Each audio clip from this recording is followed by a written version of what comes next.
Bonjour, mes amis. I just received this morning about the Rickard structure, which is the Eye of the Sahara.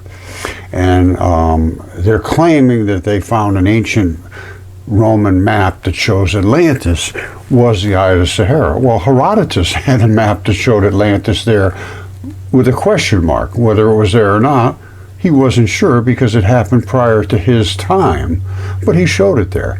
And I am going to tell you right now, that's not only the Eye of the Sahara, that is the eye of a creature. I'm going to prove it to you right now. All right, this is my paper about Atlantis and Plato and describing the Eye of the Sahara. I mean, it's very, very simple to understand. And that was in 2015. I had done all my research, and there was always no question whatsoever in my mind, and I wanted to discuss it. I was destroyed for talking about it. They destroyed me for everything I did as far as the giants, the dragon, the giant fish, Atlantis, all the stuff we've been just misled about. And as Plato clearly says, he describes the earthquake activity, not volcanoes whatsoever. It wasn't a volcano. It sunk into the ocean. At that time, there was an ocean there. And even here it is, right here, look. This is, well, that's the Eye of the Sahara. And I'm going to tell you right now, that is an eyeball. That was an eyeball from a giant creature. Nobody can accept these kind of things. Now, here is Herodotus. Where is, oh yeah, here it is. Here's Herodotus. Herodotus had Atlantis over here, same place. This was all unexplored out here when Herodotus was around, 430 BC. Okay, he was before Plato. And he talked about the giants, he talked about the dragons, he talked about all the ancient things that were written. And Plato was after him, so. And he shows Atlantis being possibly here. And these are the pillars of Hercules, whatever, and of course that's Italy. And this is all they knew about at that particular time. And the dragon ran all the way across here, all the way across the top. And Atlantis was right under the giant fish. And I know for a fact the Eye of Atlantis was, the Eye of the Sahara was an eyeball, a literal eyeball. And if you can tell me any ophthalmologist that will discuss this with me and tells me that's not an eyeball, stay away from that person. All right, this is an eyeball. Now, weathering would change this a little bit, but you have all these straps coming into each one of these layers to pull it back so that you can focus. All right, and these are all these little tiny straps, and I mean they are tiny, and they hug up just like this. You see the big one comes in, and then it splits into a whole bunch of little ones. They go one right after the other as they come in. Well, let's take a look at the Eye of the Sahara and see if it makes any sense to be an actual eyeball. All right, we're going to look at this in extreme detail, but just a quick glance at it. That's the Eye of the Sahara. Well, what does the actual eye look like when you look at it close? Well, this is what an actual eye looks like. It's pretty similar. Now, all of these little straps we're going to talk about and how they form into little tiny little inlets.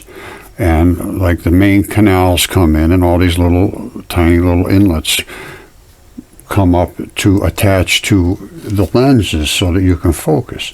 So that is an eye. I claim that is also an eye.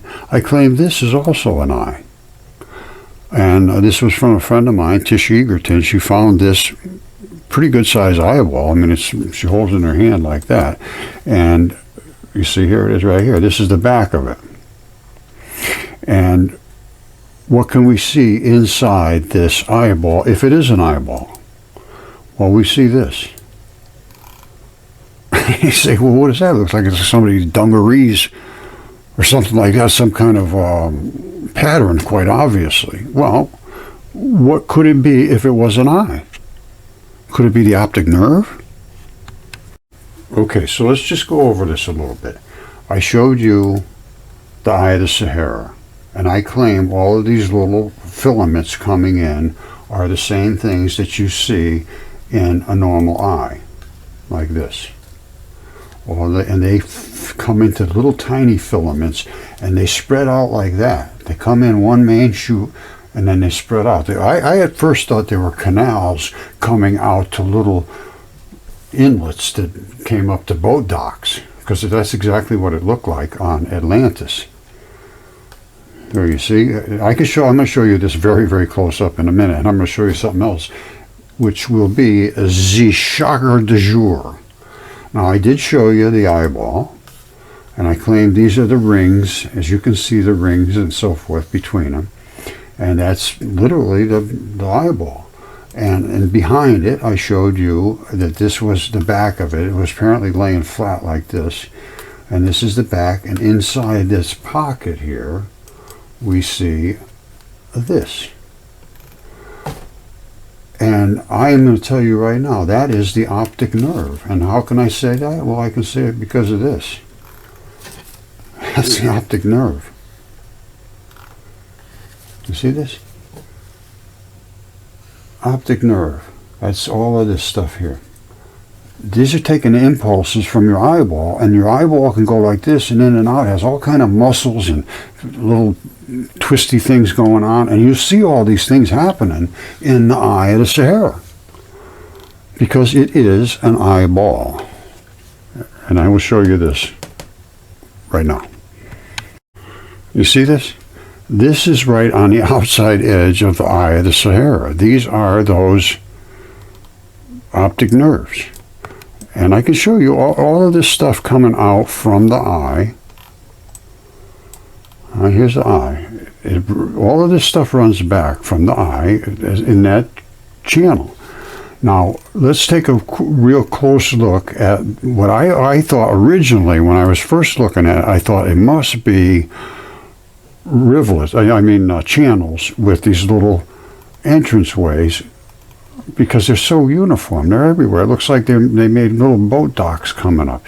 You see how I'm looking at this and I'm thinking, wow, they've made little channels coming in everywhere, and then the channels ran over to these little boat docks, and they had them all over. Like, look at this. If you look at that, as a matter of fact, I was thinking maybe they even had some boat docks or something, and that's still a possibility, because it was an eyeball that had petrified in the desert, basically, or was an island in the ocean at this point. Now you look at all of this stuff running back here. Follow this. If you got to understand biology, you see this coming out here. It goes all the way around, and then it gets obscured by this, but it comes back out here. All right, if you're an ophthalmologist, you'll understand what this is. This is not just little rivulets coming out here. This is the nerves that run your eyeball. All right, you don't get these kind of abrupt transitions for nothing coming out of an eyeball with all these filaments coming, and they're all over the place. Eyeball is a very, very sophisticated device, and because of mud fossils and being able to see this on this scale, we've learned a ton about biology nobody knew before. You got to get biologists to look at this and say, what is going on in this interface between these fibers and whatever that is? All right, they're going to find some new organ systems, which I already did find, the fluid-filled highway interstitium. But you can see the whole thing wraps around and it comes back out. And these different colors are different transition metals, which means there's different molecules in those different layers. One of them might have a little more metals. Well, they do have different metals in them. I mean, that's what these colors are, is metals. And you come out to the edges, it's just stunning. Whatever this stuff is here, I think I know what it is. I'll show you what I think it is. There's this stuff here. And there's the optic nerve. It runs all the way down. So where I was way back up here somewhere, way away from it. But this optic nerve runs forever. And like I say, this is pretty good. This is about as best anatomy. I had the book I have for anatomy. This is none better. So I see things that even doctors don't normally see unless they have my book. But we can see it even better on the face of the earth. And then things like this. I mean, you can see it right here. That's what it is. And then from the earth, you can see it miles wide. Just absolutely gigantic.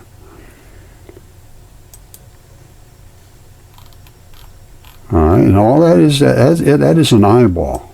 That is an eyeball. And I've been looking for the other one. I think this one might be it. I think this might be it right over here. It's about the right size. And I can't account for this any other way because I think the giant fish is here. All right, I'm sure you must know about the giant fish being attacked by the giant dragon right here. With his red flared eye. There's his throat running down.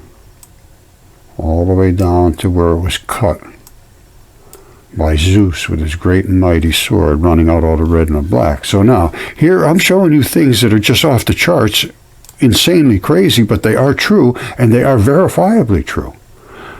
If you can't understand what you see, I've shown this hundreds and hundreds and hundreds of times, and still not one single academic has offered to speak to this. And this is all written about in Apollodorus 1.6.2 and 3. How this gigantic dragon was attacking the gods, and the gods turned themselves into animals. This what turned the gods into turn into a fish and didn't make it. Now, what's going on here? Did this happen at the exact same time? This eyeball and that eyeball? They were here in if it was Atlantis, and I believe it was, because Plato says they will never speak of mud again from this collapse. Now, this area here, everything ran out and created the Cape Verde Islands. All right, that's just mud. This was all dirt and mud running out of here from the collapse. And it ran out and all that stuff. This is what they call an alluvial plain, which means there's just nothing. It's just a flat stretch of mud. And Plato said they will never speak of mud again. I love the way those guys talk.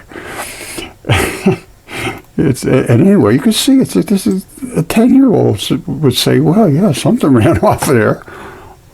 So there must have been a bunch of water in here. That's all I can say. And these gods turn themselves into animals. Now the fish, I don't know.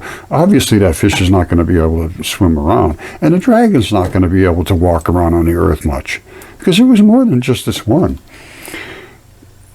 But anyway, let's get back to Atlantis. I mean, the world we have been presented with is just a joke. And it's because we are enlightened. We're too smart to be able to see what's right in front of our faces. We're just too smart. Way, way too smart. Now, I always thought these were like little inlets coming, and they had one big main chamber coming around here, and they really engineered this, and they had channels coming in, and their little boat docks came right up to here, and then they did whatever they did on the rings, and then the other side of the ring they had boat docks going out. You can see them all over. They're everywhere. They're everywhere. And they look like little channels, but this is what an eyeball does. So maybe they did use them. I don't know. That I have no information on, but I can tell you what. There's no question. I showed you the optic nerve. It is what it is. So it's time we have to start looking at this. Somebody could start looking at this real close. I did. I really can't see much that I can make out of it, but I bet you if you really dug around, you might even be able to find an optic nerve laying around here somewhere.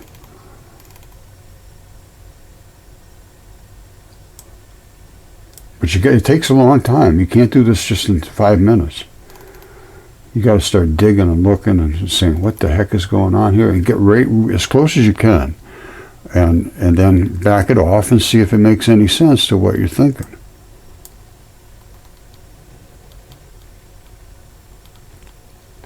things. I just don't have time to spend on this. But I look for anomalies like this abrupt transition. What the hell's going on there?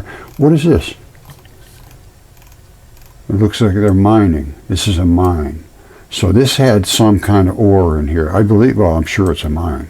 Yeah, here is a mining. You have to look at things carefully, but I'm going to tell you right now, there's going to be some kind of a mineral deposit here that relates to the eyeball. And, or if it was an eyeball. But you see it running right around this? This is not something they constructed here. This is the biology transition between this and this. Nobody constructed that. Nobody constructed this. This is what you want to look for, is the patterns of something biological, anatomical. And then try to figure out what the heck it could be. All right, now this has that iron-looking stuff.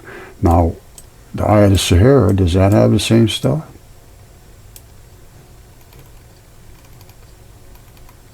Maybe over here?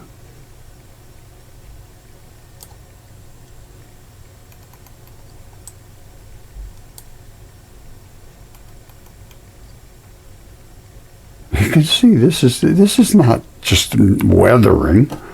This is the kind of stuff drives me absolutely insane.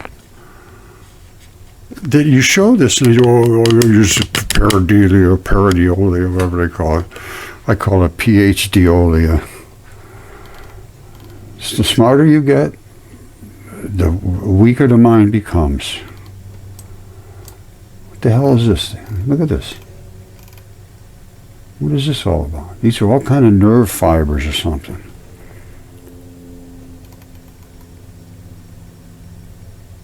All these little spots are something to do with nerves, and I'm almost certain.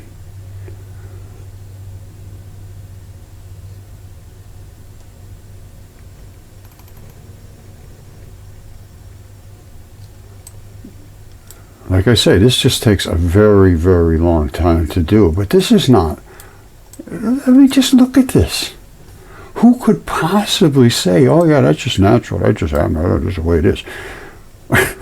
Well, it is the way it is, but it's because the way it is because of biology. And again, this is coming right off the edge of this eyeball.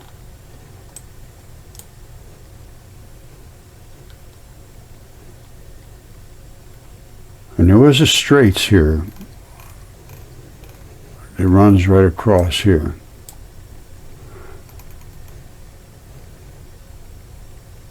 Now this here is higher up, I believe, than it is down here.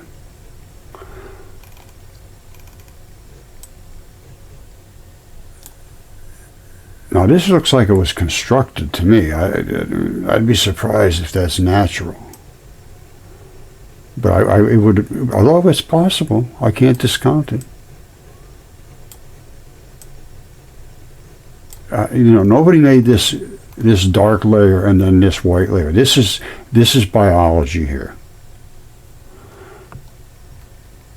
And it looks like it created a natural barrier here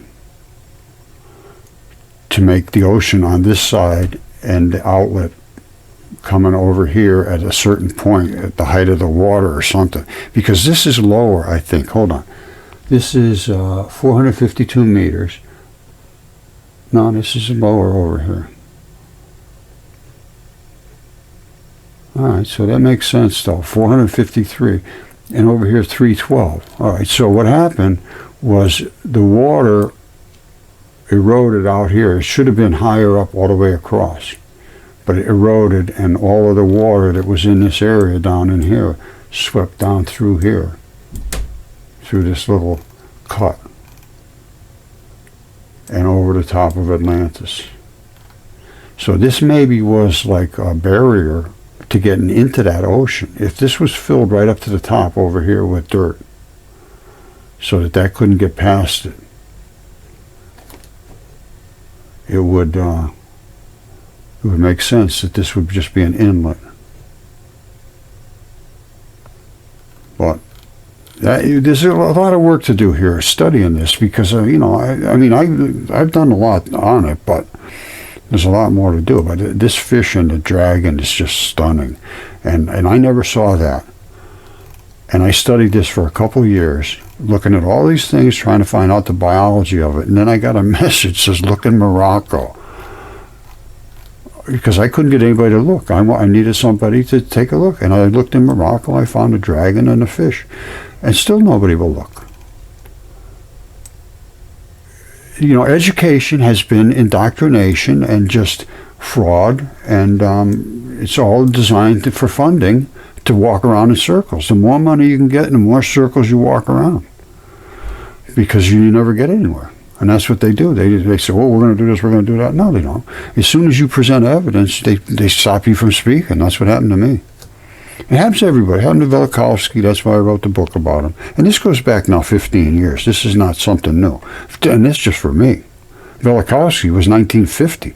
They took his book off the bookshelves after being number 1 on the bestseller list 11 weeks in a row. And I think it was 27 weeks or something on the bestseller list. And they forced Macmillan, who was the publisher, to remove the book off the shelves. Take it off, no more. Either that or we'll never buy any more books from you. That's what academia told them. So they pulled the book. So this is what we're up against. This is what academia has become, and this is not something new. They've been like this for a long time. And you should start looking up Quetzalcoatl here too, which I have shown many times. And there he is right there. And he snakes all the way up the East Coast. So Typhon's huge, so is Quetzalcoatl. So is Quetzalcoatl. Runs all the way up, and his feathers are the Green Mountains. All right, this is the kind of stuff that is so over the top on a person's mind that they just can't accept and allow their mind to even consider it. You buy feather meal to put on plants to make them grow green. It infuses nitrogen into them very quickly. They grow very, very green, and that's why the feathers are the Green Mountains. And here's his feather headdress right up here. And there's his throat. Coming all the way back down, all the way down. Comes all the way back here, all the way down, wraps around. These are his beards. That's a beard, and that's a beard coming right out of his jawline. And his whole body runs right up the East Coast. And again, these are what you want to look for, is these abrupt transitions. This is the end of his body. And all this stuff is just runoff. But this is body.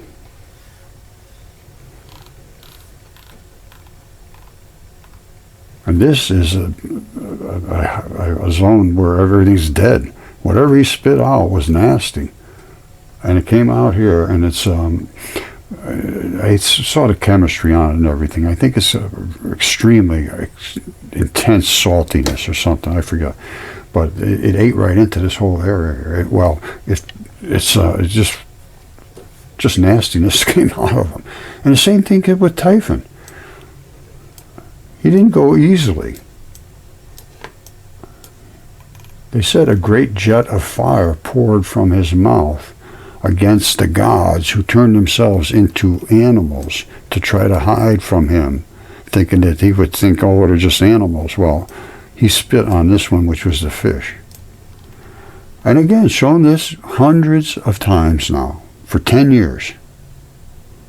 And not a single word from academia about this. So I've just shown you things that literally are beyond belief. But if you don't examine them, you have no sense.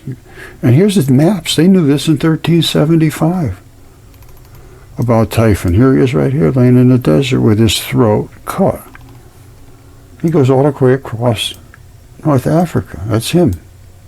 This is flared tail, and I could show you that. Well, I might as well.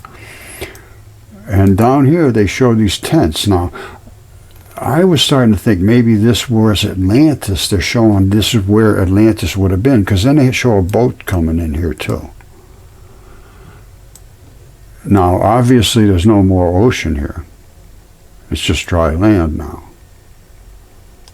But they had the Red Sea on here and everything. I mean, they knew what they were talking about. This was a very, very well done map. And they show all the things about what people did in these areas, and pearl divers and mining and all this kind of stuff. And all these coordinates on here. This is not something that you can fluff off in a couple of minutes. This must have been like, I can't even imagine how they could have coordinated such a fabulous thing. But anyway, they did. And that is Typhon, and he's in the desert, and his throat is cut, and that could have been Atlantis. All right, so you saw the map from 1375. Here's his head, all the way to his flared tail, which has dragon scales on it, just like his head does. Let's just look at this. Just look at the scales. You can't deny this once you look at it. This is his red flared eye. This is his head. This is his throat. And I'll show you the scales on his throat, because all of this is just runoff from a decaying body. All this was spit at the fish, which is down here, and it ate right into his scales. It ate the scales right off his body. And you can see inside his body and all the blood vessels. Again, I said, get an ophthalmologist about the eyeball. Get somebody that understands anatomy. You can't miss this. It's just a 10-year-old can see this, a 5-year-old. Well, I don't know, 5, maybe 10. These are arteries. These are blood vessels. These are capillaries. This is the lymphatic system and the veins, which slurp up all the used blood. Now, the only reason you can see that is because it ate the scale right off. It burnt right through the scale. Down here, you can't see it, whereas the rest of his body, you can't see through the scales. All right, and it's because of this toxin. And so here's his head, and here's his dragon-scaled throat. All right, let's just look at the throat. It comes down here. All the way down, all the way down, all the way down, all the way down, all the way down, all the way down, all the way down. Now, what are these? This is his throat. This is the edge of his throat. All of these are dragon scales, and these little plates allow us the thing to flex. And they're all, it's no difference. It comes down here. This is just not an accidental thing. Anybody that thinks that there's something wrong with their mind. This is not just hills and valleys. And I say to him, what do you, oh, that stuff is everywhere. I said, I know it is, because there was dragons everywhere. I said, oh, no, that's flat irons. I said, well, what made them? Well, they're just there. I said, no, they're not just there. They're there because it was the dragon scales. So, well, let's keep going. The dragon scale, cut. Exactly like it says in the ancient text. And it's just on that map, too. It shows it cut. And this is all the blood running out into the desert, red and black blood. That's what but that's what all blood is two states of iron. The red is the O3 state, oxygen 3. And the other one, it's called Fe2, which is two irons, and then either 2 oxygens or 3 oxygens. That's the transfer state. FeO2 or FeO3. I'm sorry, Fe2O2 or Fe2O3. All right, the iron stays the same, but 1 extra oxygen can attach or detach. And when it's red, it has the extra oxygen. It's the O3 state. When it's black, it's the O2 state. The O3 state is what it stays liquid and fluidy. The black turns hard. So anyway, that's a little chemistry for you. So here he comes down, all the way down. That's his throat. It's still all leaking down here. Most of it's up here. No, it's still his throat. There's still the dragon scales.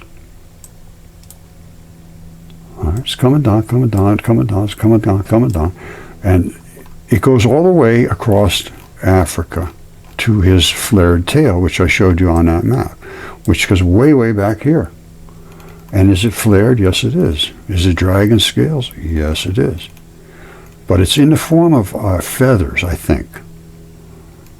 You see them? They're still dragon scales.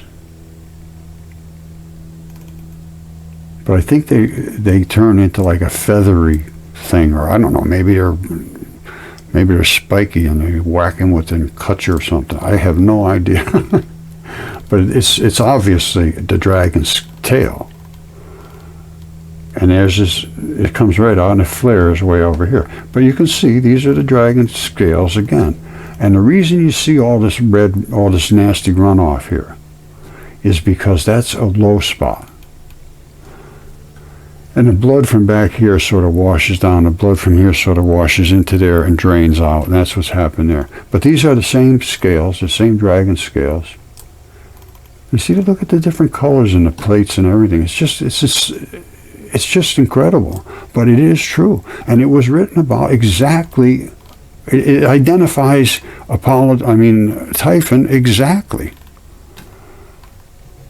And he fought against God.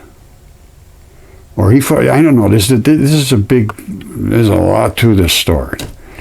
But if you read Apollodorus, it is the most insane text you will ever read. But at this point, I have to take it sort of seriously. Because it details this account. It's just exactly identical. He cut his throat with his great and mighty sword. Typhon was so great and tall, he outtopped all the mountains. His head often brushed the stars. He was attacking the gods who turned themselves into animals, like fish. And he spouted a great jet of fire. And that's it. And then I think this all happened at the same time, and only 3,500 years ago or so.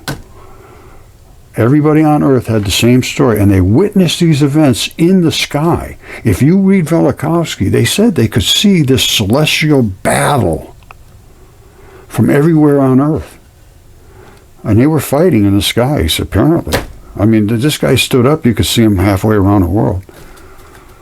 So, I don't know. Okay, I think I'm going to throw in a few more things here, but what we're really going to get back into is Velikovsky, because I'm showing all the evidence that supports virtually everything he said, and it was only 3,500 years ago this stuff happened, and these are his core ideas and all kinds of stuff about it, and, you know, he's going to endeavor to show 2 series of cosmic catastrophes, and there was like 3 events apparently. Anyway, these are all his claims, and this is what he's saying. And I have proof of his claims. He couldn't prove his claims. He didn't have all of the things that we have since he died in 1979.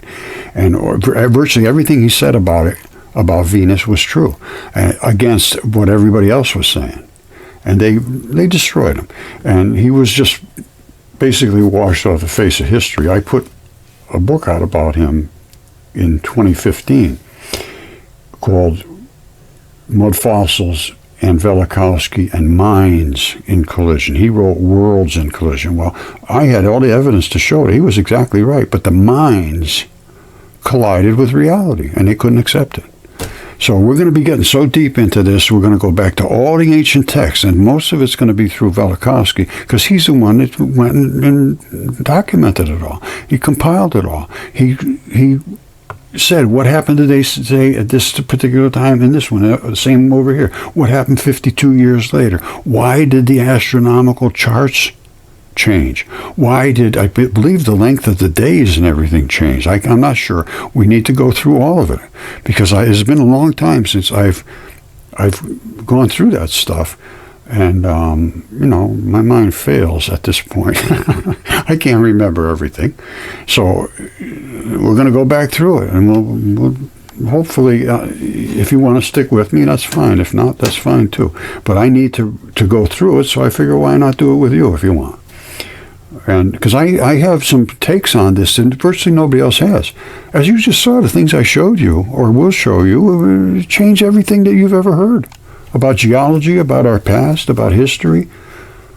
maybe even about religion. It's how you interpret things at this point.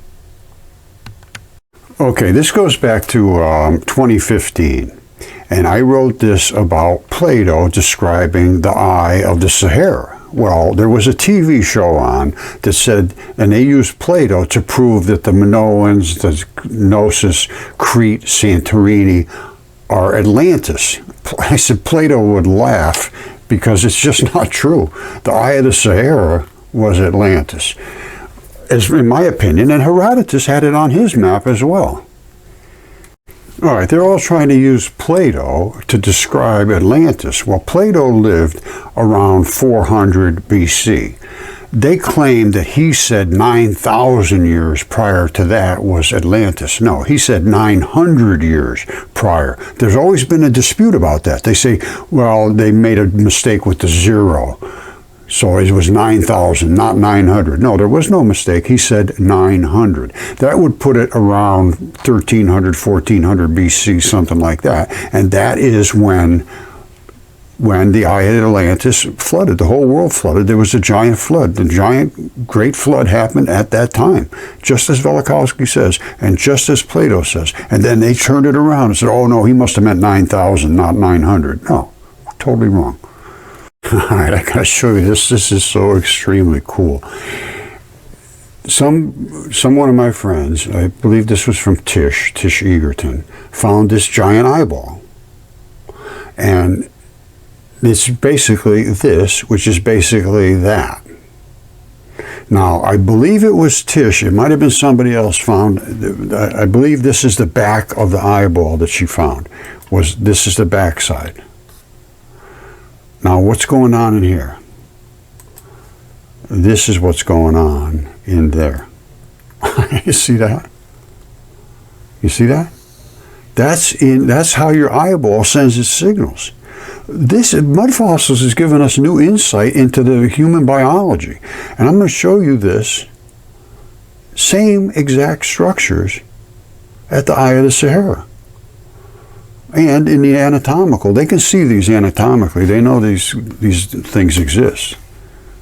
You know, they're starting to pick up on this, and everybody's starting to speak up. Is science purposely lying to us about the age of fossils and rocks? Yes, sir, they are.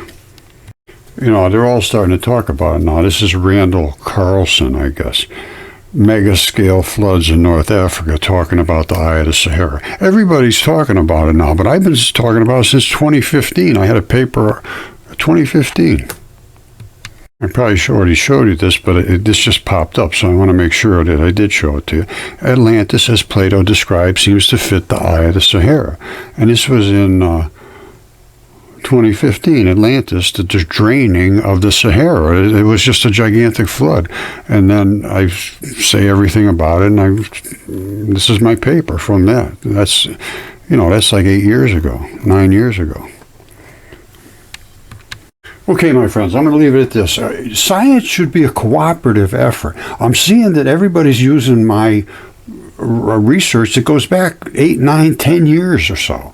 And they're claiming, oh, I found this or I discovered that, whatnot. There's no way they could have missed me for the last 10 years discussing this. And I never hear my name announced. And I also know that a lot of people are putting my name out there. And I also make comments, and they always get deleted. They're always gone, and everybody else's are always gone when they point to me as well.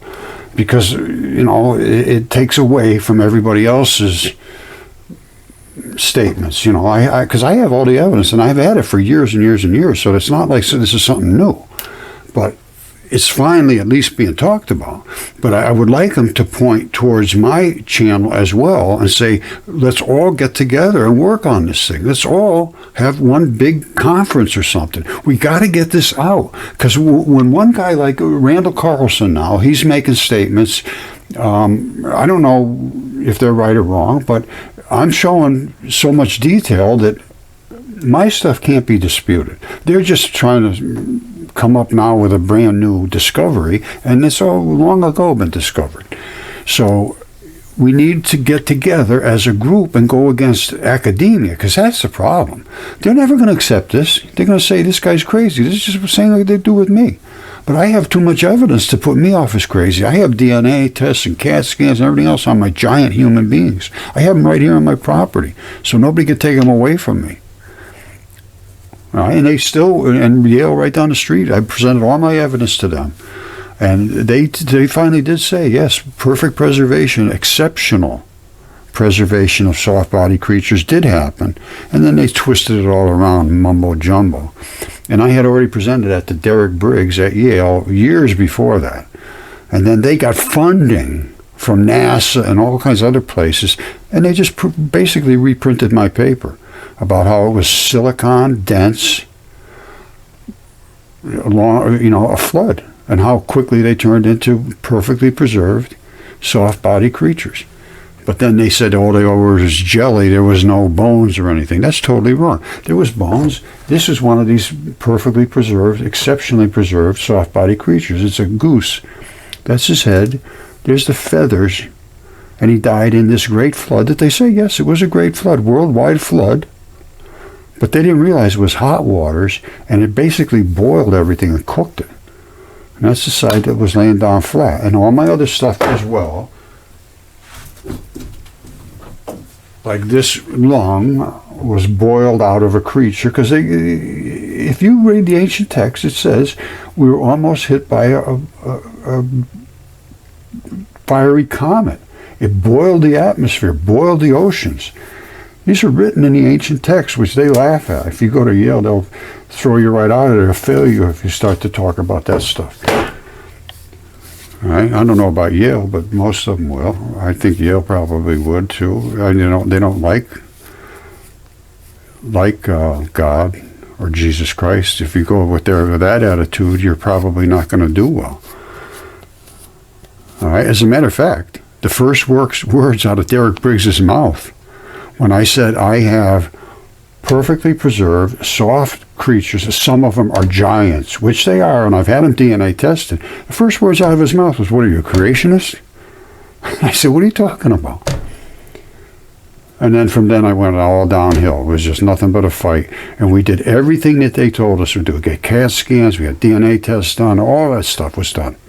And it was disregarded, and then they wrote the paper saying, well, here's what they wrote the paper saying. Exactly what I said. Exceptional preservation, soft-bodied creatures promoted by silica-rich oceans. That was my paper was a year earlier. It was called Fascia-Facilitated Fossilization. It's on academia.edu, a year earlier than this. And I had already given all this information to Derek Briggs. And it was dismissed. All you have is rocks. And then they took the funding from our government, from NASA and everybody else, that we pay, acknowledgement, funding from NASA. All right, and the reason they funded it, I think, was because I sent it to NASA. I said, you've got the same stuff we have here on Earth. These giant preserved things are up on Mars, because I could see them in the Curiosity mission they had, and I've shown that hundreds of times too. Not a single word from any of them. It's a deception, my friends. And they don't care about truth, they care about funding. And it's your money they're using. And mine too. All right, this could be a little confusing, but if you really start to understand it, it is not. In the ancient texts, they wrote that Plato said it was 9,000 years before his time that Atlantis collapsed. Now, but it was only 900 years, is what these people are saying, and they claim it was the Minoan culture. Okay, it was Manoah that sank, and that was really Atlantis. That's just not true. The Eye of the Sahara was Atlantis. They made up all this stuff to make up these stories. This is, Crete is now part of modern Greece and lies just south of Athens, across part of the Mediterranean Sea. Before 1500 BC, that's the key, 1500 BC, we got wiped off the face of the planet, just like everything else, because of the Great Flood. It said before 1500 BC, it was the seat of Minoan Empire. Yes, it was a very strong place, but it got wiped out just like everything else. The Minoans dominated the eastern Mediterranean with a powerful navy and probably extracted tribute from other surrounding nations. Archaeological excavations have shown that Minoan Crete was probably one of the most sophisticated cultures of its time. It had splendid architecture and art. A code of laws gave women equal legal status to men, agriculture highly developed, and an extensive irrigation system existed. That's 1500 BC, gone. Why? Then seemingly in a blink of an eye. And it was a blink of an eye. It was only a couple of days. The Minoan civilization disappeared. It just washed away. Geological studies have shown that on an island we now know as Santorinus, located just 80 miles to the north of Crete, a disaster occurred that was very capable of toppling the Minoan state. It happened all around the world, so it wasn't just there. Santorinus today is a lush Mediterranean paradise consisting of several islands in a ring shape. 2,500 years ago, though, it was a single large round island with a volcano in the center. The volcano blew itself apart in a massive explosion around 1500 BC. Total speculation. They have no clue if that's true or not. They just say, well, it had to have happened because now it's a ringed island, and in 1500 BC it disappeared, so it must have been a volcano. To understand the effect of such an explosion, scientists have compared it with the most powerful volcanic explosion in historic times.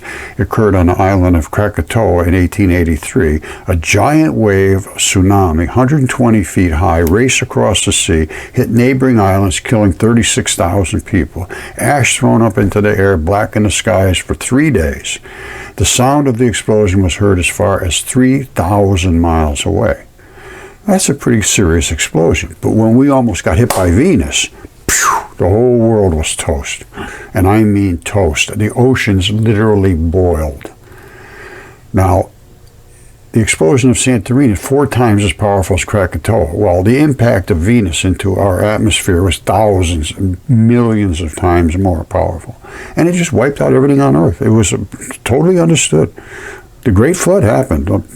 Have no mistake about it. All right, so the tsunami hit Crete must have traveled inland for over half a mile. Big deal. Destroying any coastal towns and cities. The great Minoan fleet of ships were all sunk in a few seconds. Overnight, the powerful Minoan Empire was crushed. Crete changed to a political backwater. There's nothing there anymore. It was just washed away. One can hardly imagine a catastrophe more like Plato's description of Atlantis' fate than the destruction of Crete. Atlantis was just washed away. The Minoan civilization is also the source of the legend of the half-man, half-bull Minotaur. Many of the details of the Atlantis story fit with what is now known about Crete. Women had a relatively high political status. Both cultures were peaceful and both enjoyed the unusual sport of ritualistic bull leaping.